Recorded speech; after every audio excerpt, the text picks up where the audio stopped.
thrifting ain't easy, unless you're watching me.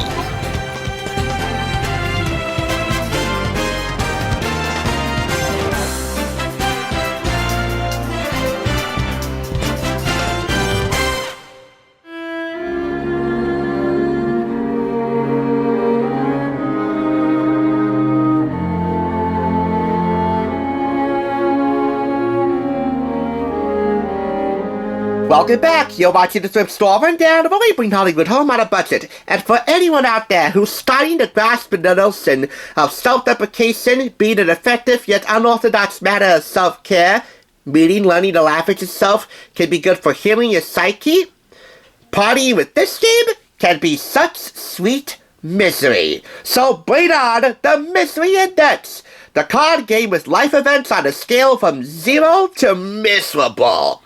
This game, which was purchased for 99 cents from American Thrift Store in Passaic, New Jersey, was originally created by Andy Beckman under the title Stuff Happens. And in a moment I'll show you the instruction video for the game under that name.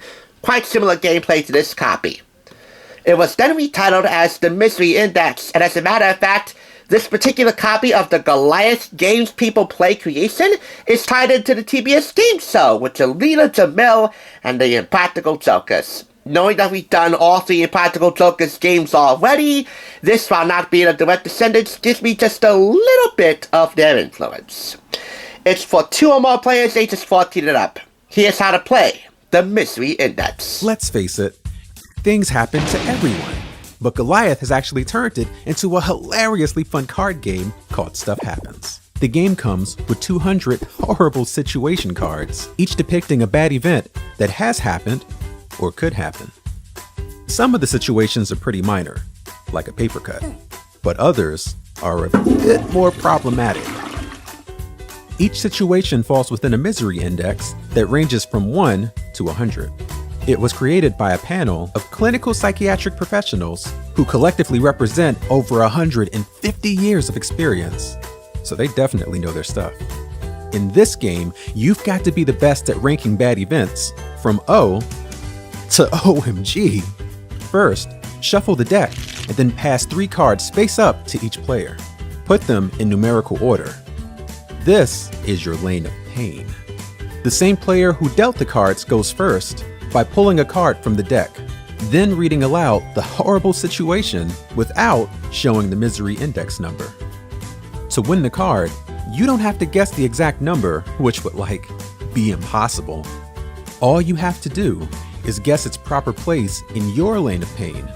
So, if these were your cards, and you're trying to win this card, you'd have to guess if pepper spray in the eyes is less awful than a disastrous haircut, or between the haircut and a root canal, or worse than a root canal, but not as bad as being locked outside your house naked. Or even still, it could be worse than all 3. Drum roll, please. Pepper spray in eyes has a misery index of 26, between disastrous haircut and root canal. If you guessed correctly, then you win the card, and it remains face up in your lane of pain. If you guessed incorrectly, the player to your left can steal the card by guessing where it lands in their lane. If none of the players are able to guess correctly, then the card is discarded. As additional cards are won, the gaps between the cards in your lane of pain become narrow, and the game becomes even more challenging. The first player to accumulate 10 bad event cards wins the game. Enjoy playing Stuff Happens. So as you can imagine, between Stuff Happens and the Misery Index, gameplay is similar, but different. This is the multi-fold instruction pamphlet. What the fuck am I trying to do here? It's simple. Be the best at ranking bad events from the least awful to the absolute worst.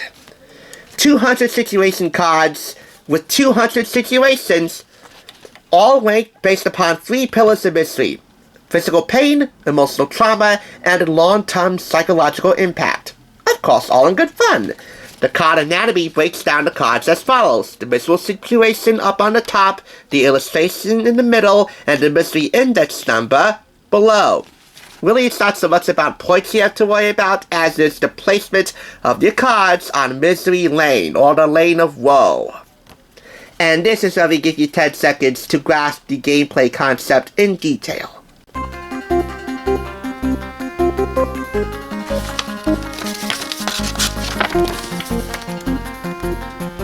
There you go. 10 seconds. Wasn't really fair, maybe I'll give you a few extra seconds. But anyway, you saw how gameplay works. This is divided into 3 rounds, however, ranking each event according to their mystery index. Then round 2 gets more to less miserable after you run 8 cards.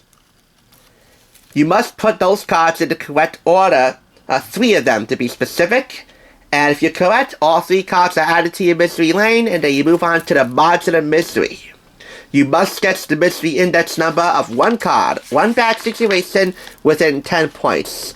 They give you an example, between 75 to 85 points. If you're within the 10-point range, you win that card, and you win the game. The object of the game is to get a dozen cards in all. So that's it. So these are your cards here. They're both wrapped in street glass packaging, which is how you know this game has never been opened. Being buried alive. Oh, that's the absolute worst. 100 points. Finding half a worm in the apple you're eating. Halfway through the mystery spectrum, they're at about 50 points. The maximum would be 100 points here, but I have no way of knowing because I haven't opened these card stacks here. So we'll figure that out as time goes by, and there'll be plenty of time to figure this one out because it really is a quick yet superbly hilarious card game. Let's face it, stuff happens to all of us, right? So we may as well laugh about it. This is one of the primest examples I pulled out just yet, this far, in my opinion. This right here is one of the primest examples I have pulled out of my bag of tricks thus far, in proving that self-deprecation can really be an act of self-care. You're gonna read some really messed up stuff on these cards and then rank them according to their awfulness. Is a 3rd-degree sunburn better or worse than seeing your father naked? Is it worse than dropping your phone in the toilet? Find out as you've tried to guess the mystery index and earn cards to build your mystery lane during 3 side-splitting rounds. And then once you're done with that, watch the mystery unfold on TBS with Jamila Jamil and the Impractical Jokers. 200 situation cards and complete instructions. What else do you need? It can also be a fun travel game if you are so inclined, because this takes up a limited amount of storage space. You can take it with you. Just make sure you line up all the cards and then you don't slide around in your car seat or wherever you place them if you are traveling.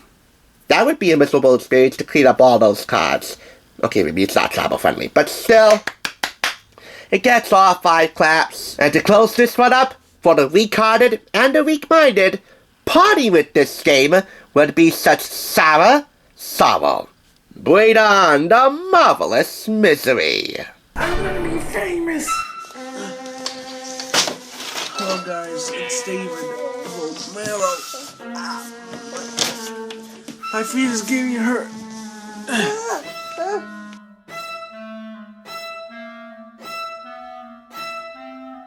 Hello, it's David Romero.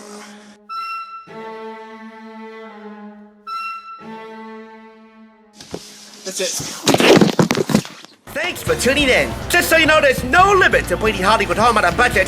Please go ahead and check out another awesome review like this one by clicking here, and make sure you subscribe by clicking here. Until next time, I'll catch you, as I always do, on the thrift side.